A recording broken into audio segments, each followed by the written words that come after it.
When we were children, back in the bad old days when you were allowed to be an unlicensed child, we would eagerly await our annual release from that terrible impediment to actually learning anything known as grade school. We could barely contain ourselves as June rolled around and summer vacation grew ever so gradually nearer.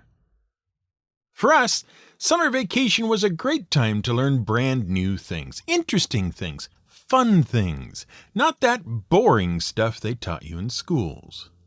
You see, summer vacation meant visiting the public library, and summer vacation at the public library meant the summer reading program.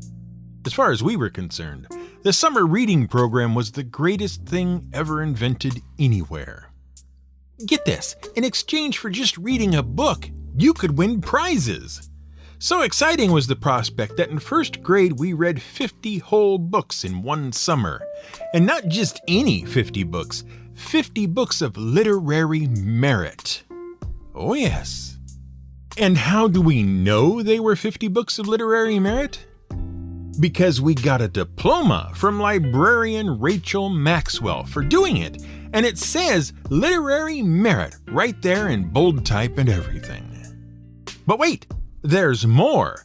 We also got a congratulatory certificate from the governor, and a polished rock, and a certificate for mini golf, just for reading 50 books of literary merit in one summer. Can you believe it? We were going to do that anyway. As the years went by, 3 major areas of interest began to appear in our reading. First, as any kid in grade school can tell you, dinosaurs are the most interesting thing to read about, bar none. And we had favorite dinosaur books we would read over and over again each year. In our prime, we could tell you all sorts of details about dinosaurs that no one aside from the author knew. Even up to and including the on-again, off-again Brontosaurus. Don't Pluto my dinosaur. Area number 2 of special interest didn't have a name at the time, at least not one known to us. Today, though, it is called cryptozoology. Bigfoot, the abominable snowman, and Nessie were the big 3, and we'd devour any information we could get on them. Like the dinosaur, we became miniature experts on them. From the Patterson-Gimlin film, to the Shipton photograph at Menlung Glacier, to the surgeon's photograph, we knew the evidence and sightings reports back to front. Mind you, we couldn't add up or multiply for beans, but we knew our cryptids. But the third and final area of special interest was particularly special. It made us sit up and take notice whenever the library added a new volume to the shelves.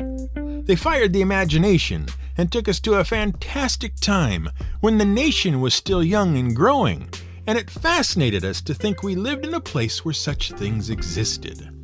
Explorers and adventurers, giant men, strange beasts, and amazing feats enthralled us with their magic. Best of all, they featured true, actual people you could read about in the history books, which made school history books way better too. And, just to give it that coating of extra authenticity, the stories we read were told by people who had actually been there and witnessed the events themselves. In person. No, really, promise. Because that's how tall tales work. This is GM Word of the Week, and I'm Fiddleback. Let's get a couple of things out of the way first. This is going to be a 2-parter. In this, the first part, we'll talk about the tall tales surrounding legendary, but real people. In part 2, we'll discuss the other sort of tall tale, the ones about giants like Paul Bunyan and Babe the Blue Ox, and mythical beasts like the Hodag and Sidehill Gouger. So there's that to look forward to. The second thing to cover right up front is that tall tales are found all over the world, across many cultures and nations. They cover a rainbow of different styles, sensibilities, and national traditions, from Crooked Mick of the Speewa in Australia to European and particularly German stories about Baron Munchausen and his exploits. They're all very fun, funny, and exciting stories. But for these 2 episodes, we're going to be focusing on those tall tales that come out of the American experience. We'll save the others to be sprinkled into future episodes as needed. You're probably familiar with the nature of tall tales. No matter how ridiculous they may sound, how far-fetched the things that happen, how patently ridiculous the scenarios being explained are, nor how inaccurate the facts of the matter may be, a tall tale is always, unequivocally, absolutely true at all times, and shame on the person who says otherwise. Now, it may be that the truth is, shall we say, only symbolically true. But that is still a kind of truth nonetheless, and so qualifies, and therefore makes the tale teller beyond reproach. No one actually lies during the course of a tall tale, though they may exaggerate ever so slightly. This is an important rule to remember.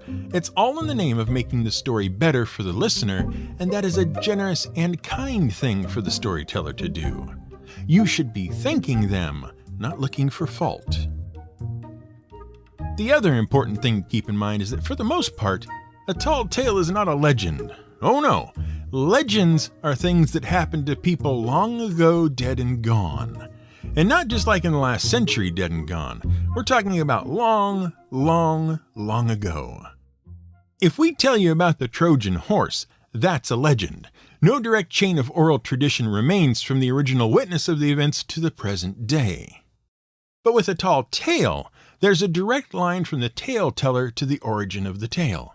Sure, they might have heard it from a friend of a friend of a friend, but that line is theoretically traceable to the very same person who witnessed these totally true events at the time they happened. That's as important as the fact that they are all true, for a certain value of true. Most often, tall tales come to us as part of an oral tradition. Oral tradition just means that they're the sorts of stories you might pass along by word of mouth, say around a campfire, that have a particular importance to the cultural tradition of the person telling the tale and those hearing it. Typically, in telling, hearing, and then learning to tell the tales yourself, you are helping to culturally prepare the next generation for the duties and expectations of the culture they are growing up in. By sharing those same tales over and over again, the next generation learns how to be part of the community and what the community values from its members.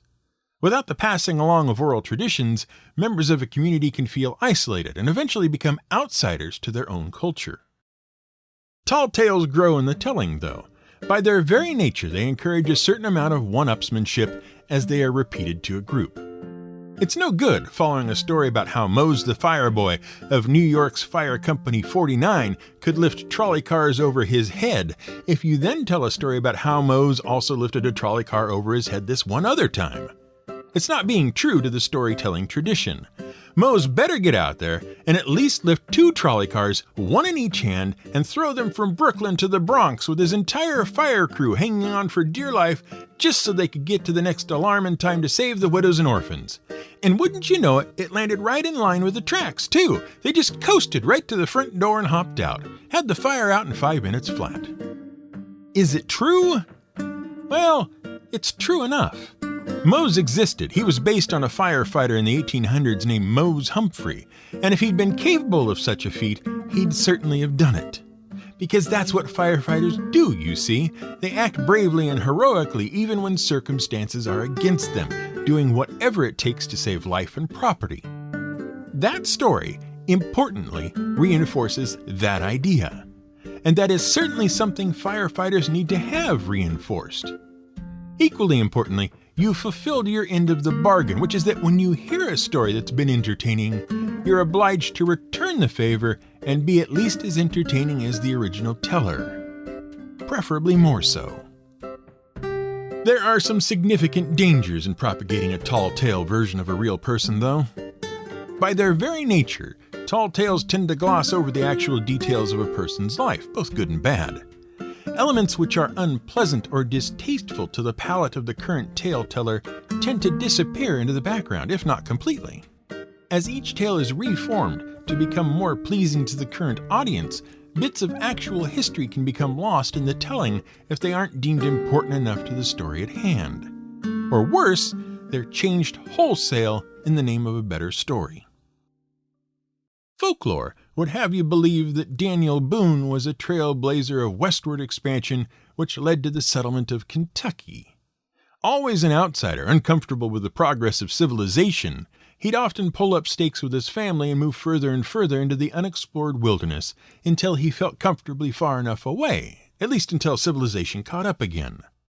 Possibly the greatest woodsman in United States history, he eventually cleared a trail through the Cumberland Gap that opened up the interior of America for further expansion.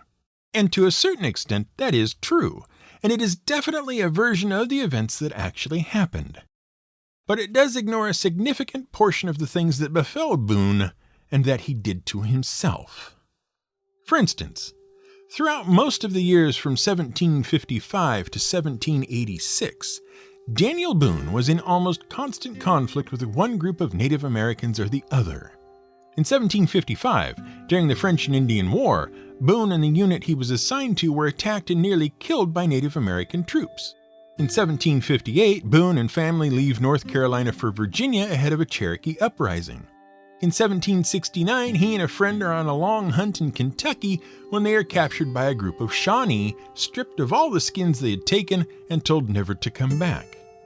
In 1773, back in Kentucky, Boone's oldest son, off to retrieve supplies for his father's trapping party, is captured, tortured, and killed by a combined group of Delaware, Shawnees, and Cherokees, an event that would spark off Dunmore's War between Virginia and the Shawnee of Ohio County. In 1776, just into the Revolutionary War, Boone's daughter and two other girls are captured and taken north by a war party. Boone follows and drives off to the Shawnee, recovering his daughter. In 1777, Boone is shot in the ankle by another group of Shawnee attempting to take the fort at Boonesboro, a fort and settlement he helped found. In February of 1778, Chief Blackfish, who led the initial raid on Boonesboro, surprised and captured Boone, who manages to not only talk Blackfish into letting his men surrender, but also talk the men into surrendering, and then further manages to talk the chief into waiting until spring to try taking the fort again, because the people in the fort won't survive the trip back to Blackfish's camp in the winter, and could they all please surrender in the spring instead. Boone escapes in June, races to the fort to warn them the Indians have finally decided to attack, and then fights the Indians again when they eventually turn up later in September. He's court-martialed for what appears to be a severe case of being a traitor, among other things, because Boone apparently never bothered to explain to anyone what was going on or what he thought he was doing in the entire time of his capture. And boy, it sure did seem like he got on awfully well with the Shawnee while he was gone. Oh, and as far as we can find, all the men Boone talked into surrendering to Blackfish remained captured until, basically, forever. In 1780, back in Virginia, Boone is out hunting with his brother Ned when the Shawnee turn up again and shoot his brother dead. And 2 years later, Boone, in Kentucky again, fights in the Battle of Blue Licks against Loyalist and Native American troops who promptly kill his son Israel. Now, we don't know about you, but we're pretty sure we would have taken the hint long before that. Never fear, though, Boone gets out of the Indian fighting game and into politics instead. He's slightly more successful at that, but as a sideline he first got a sniff of after the defense of Boonesboro when he was given $20,000 cash to buy land warrants for new settlers, money which was then stolen from him when he stayed overnight at an inn along the way. He begins speculating in land, buying up large tracts of it in the hopes that it will sell for a much higher price later on. Newsflash, it doesn't. One of the chief reasons being that in order to speculate on land, you have to sort of take advantage of both the person selling you the land and the person buying the land, because therein lays the profit. And frankly, Boone just can't bring himself to do that.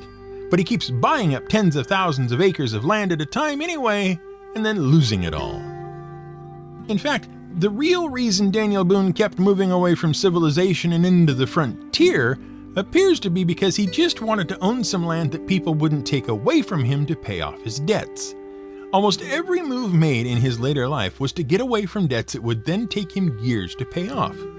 By 1798, Boone has been sued over conflicting land claims so often and his land sold off to pay taxes and legal fees so frequently that he just started ignoring the process, and eventually a warrant was issued for his arrest for ignoring a summons to testify. Finally, things got so bad he moved to Missouri in 1799. It was owned by the Spanish as part of Spanish Louisiana at the time, but the Spanish were so happy to have him, or anyone really, that he was given land to settle in. Which was great, just what Boone wanted, and no one in the United States could take his land from him. Until the Louisiana Purchase from France in 1803, after which Missouri becomes part of the U.S. in 1804, which, because Daniel Boone only had handshake and verbal agreements with the Spanish government, meant he lost all his land again and got nothing for it. Eventually, he petitions the U.S. government to regain his formerly Spanish lands in 1809, but it takes a further 5 years for that to finally happen, and by then he has to sell it all off again to pay off lingering Kentucky debts. Now, to be fair, as we said, all that stuff about westward expansion, opening up Kentucky, and so on, that's all true. It happened, it was real, and Daniel Boone really did it. No one is saying he didn't. It's just that all this other stuff happened too, and hardly anyone talks about it when they teach you about Daniel Boone. Arguably, including all this makes Daniel Boone a richer, more real historical character, but it also casts a different light on the stories being told about him. But that's not what tall tales are about. Tall tales are much more about capturing the spirit of something, a people, a place, or even just the spirit of the age, a particular point in history. Which is what Timothy Flint did when he wrote his book about Boone. In 1833, after interviewing Daniel Boone, Flint went off and wrote Biographical Memoir of Daniel Boone, the First Settler of Kentucky, which became one of the best-selling biographies of the 19th century. And why did it do so well? Because Flint, even though he had interviewed Boone in person himself, lied through his teeth throughout the book about many of the events in Boone's life. Except, since this is a tall tale, he exaggerated through his teeth about the whole thing. Embellished, improved, made it a better story. According to Flint, Boone fights bears bare-handed, swings on vines, and generally performs many an astounding feat with alacrity. He has the sharpest senses and the keenest mind of anyone he encounters in the book. He's incredibly shrewd and amazingly resilient to boot, in spite of nearly all the evidence to the contrary. At the point in the book where Boone is captured and held by the Shawnees and is prepared to escape, he's already fasted for 3 days, and when he makes his break, runs full out for 2 days, arrives at the fort, and fights for a further 10 days, remaining strong, healthy, and alert, in spite of what must by then be fatigue and injuries from multiple wounds sustained in the fighting. And it's this version of events that catches fire and becomes the stories we know best about Daniel Boone. They get retold time and again in dime novels and books for children. They're so full of the feel and foundation of the 19th century American frontier that they become almost the defining version of it. James Fenimore Cooper even takes the Boone stories and models the Leatherstocking tales after them. The fictional Boone of the tall tales has well overshadowed the real Boone. This holds true for other real-life people who become the subject of tall tales. Elements of their lives that matter blur and disappear until only the fantastic story remains. Sometimes it's not even possible to tell who the real person behind the story is. Molly Pitcher fought in the American Revolutionary War. She started out as a water bearer for the troops, particularly at the cannon her husband was manning. He was in charge of swabbing the cannon, running a damp sponge down the interior of the barrel to ensure any burning matter left inside was extinguished before loading the next round. Well, naturally, her husband took a wound in the fighting and was unable to perform his duties, and such was the press of battle that Molly Pitcher had to step up and perform the duties in his place. And so, the story of Molly Pitcher goes, she fought in her husband's stead during the Revolutionary War. A shining example to us all, but to women especially. The question is, of course, who was Molly Pitcher? Where did she come from? And here is where the problem begins. See, it is highly likely that Molly Pitcher was a nickname.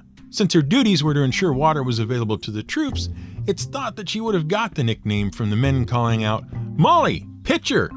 And the name Molly probably wasn't even her real name either, being a common shortened form of a bunch of other names from Margaret to Mary. And one suggestion is a woman named Mary Ludwig Hayes. She fought in the Battle of Monmouth in 1778. Her husband was known to be an artilleryman and was present at Monmouth, and she definitely received a commendation from George Washington for her efforts during the battle. Another possibility was Margaret Corbin, wife of John Corbin. In 1776, at the defense of Fort Washington against 9,000 attacking Hessian troops, He was killed at his cannon, and she stepped in to take his place until she herself was wounded.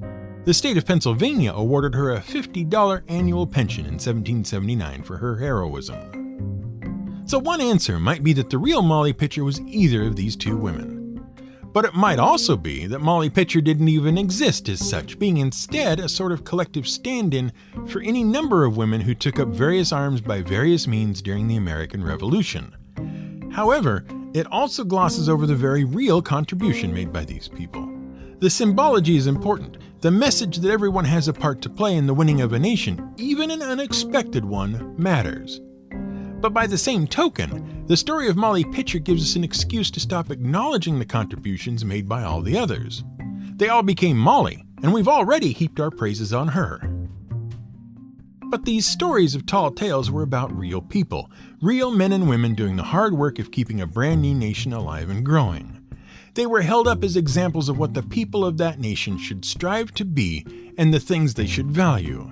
Where things they said and did were inconvenient or uncomfortable, they were glossed over or ignored. It made the stories better, but it also made the people they were about less real.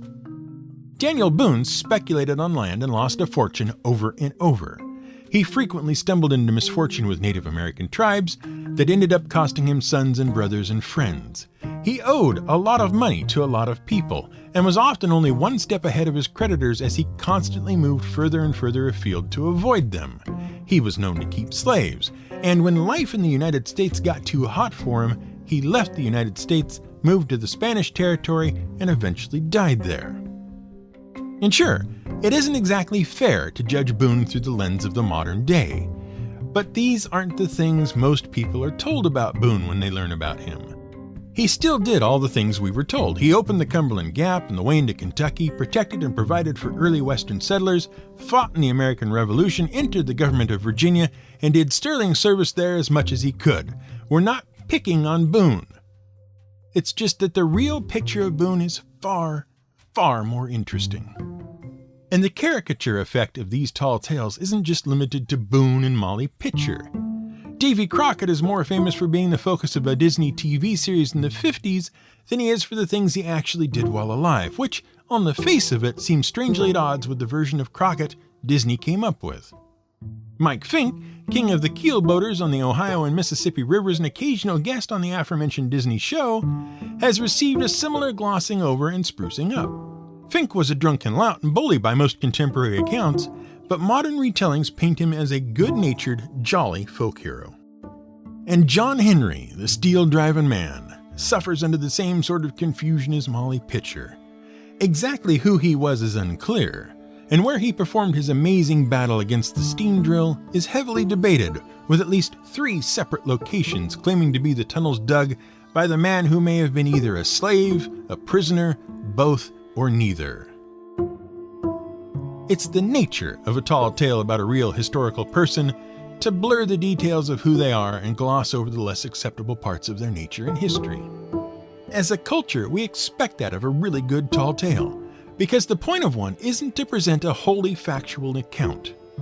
Instead, tall tales are meant to entertain, yes, but more importantly, they are meant to help spread values, ethics, and morals that unify people around a common set of ideals towards which they are all nominally working, so that the society in which they take part can continue to grow and thrive. But what if the tall tale isn't about a real person at all?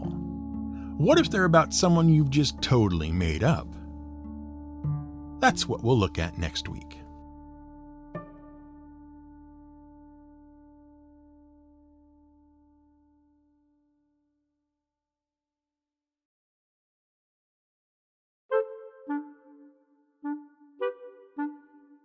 You've been listening to GM Word of the Week, and we very much appreciate that. As always, if you've enjoyed it, share it with someone else who likes good things on the internet. You know, that one friend you have who never forwards you a 10-year out-of-date meme. We're lucky enough to be supported by our patrons on Patreon. That's a pretty incredible feeling to know that people like your work enough to help keep it going. If you'd like to help us do that too, head over to the show webpage at gmwordoftheweek.com and look for the yellow banner at the top to find out how you can.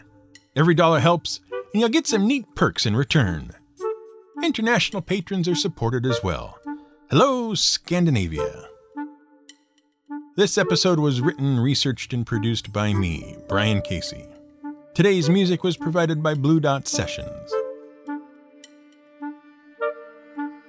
I've never been lost, but I will admit to being confused for several weeks.